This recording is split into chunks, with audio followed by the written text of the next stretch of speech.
There's not much to do when all Assalamualaikum warahmatullahi wabarakatuh. Perkenalkan, nama saya Poppy Permatasari dari Universitas Muslim Indonesia dari Fakultas Pertanian Prodi Agribisnis dengan nomor stambuk 083 2020 0137. Saya akan menjelaskan 3 poin. Yang pertama, kinerja sektor ekonomi pada tahun 2020, pandemi COVID-19. Penyebaran COVID-19 di Indonesia dimulai pada 2 Maret 2020. Pandemi COVID-19 memberikan tekanan berat kepada Indonesia pada tahun 2020. Pandemi COVID-19 datang dengan segala dampak negatifnya. Seperti yang diketahui sekarang bahwa dampak dari pandemi ini sangat terpengaruh dalam segala aspek, terutama pada kondisi kesehatan dan perekonomian. Pandemi COVID-19 berdampak pada perekonomian di setiap negara. Salah satu negara tersebut adalah Indonesia.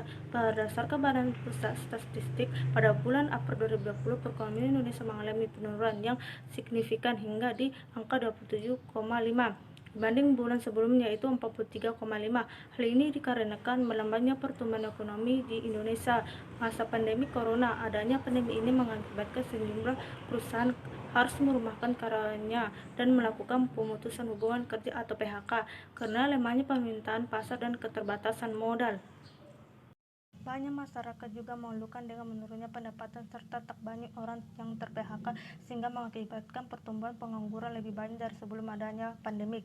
Berdasarkan pertumbuhan dari tahun ke tahun, sumber pertumbuhan ekonomi, laju pertumbuhan ekonomi nasional tahun 2020 diperkirakan mengalami pertumbuhan negatif pada kuartal 1 2020. Pertumbuhan ekonomi masih tumbuh 2,97%, tetapi memasuki kuartal 2 terkontraksi hingga 5,32%.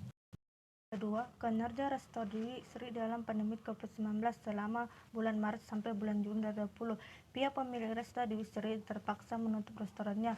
Manajer resto dan Visin Dewi Sri Agoes Purnomo, 35 tahun, mengatakan jika pihaknya tetap beroperasi, kemungkinan akan merugi. Oleh sebab itu, operasional tetap berjalan tetapi tidak ada pemasukan dalam kurun waktu 1 bulan terakhir. Manajer resto dan Visin Dewi Sri mengaku melakukan persiapan untuk menyambut kenormalan baru alias normal. Ia bekerja sama dengan Dinas Pariwisata untuk dapat mewujudkan pelayanan restoran senormal mungkin. Adanya standar operasional prosedur dari Perhimpunan Hotel dan Restoran Indonesia membuat pihaknya merasa lebih siap menghadapi kenormalan baru.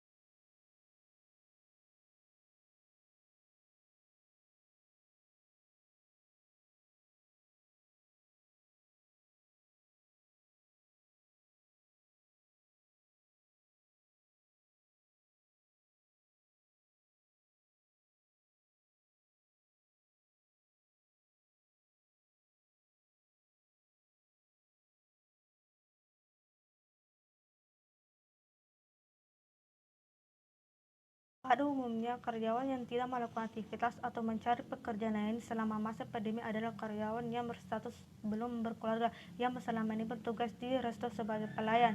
Pihak manajemen juga telah berusaha mengatasi kesulitan para karyawannya dengan mendaftarkan ke program prakerja yang dicadangkan pemerintah. Walaupun tidak keseluruhan karyawan resto dan Visin bisa termodifikasi saat pandemi, pihaknya hanya fokus untuk bertahan agar restoran tetap beroperasi. Pihak pengelola belum bisa mengaji seperti pada masa sebelum pandemi yang lalu, tetapi kami memberikan pemahaman kepada karyawan bahwa kita bertahan saja dulu itu sudah bagus daripada kita mem-PHK atau pemutusan hubungan kerja karyawan. Selanjutnya, manajer resto dan Visin sering menyampaikan kepada karyawannya bahwa saat ini perusahaan sedang mencoba bertahan di tengah pandemi. Kedepannya ia akan memperhitungkan lagi untuk memenuhi kebutuhan operasional sesuai aturan SOP atau standar operasional prosedur COVID-19. Yang ketiga, strategi yang dilakukan Resto Dewi selama pandemi COVID-19. Strategi yang dilakukan Resto Dewi ketika terjadi wabah pandemik dan adanya aturan PSBB yang diterapkan pemerintah Kabupaten Goa.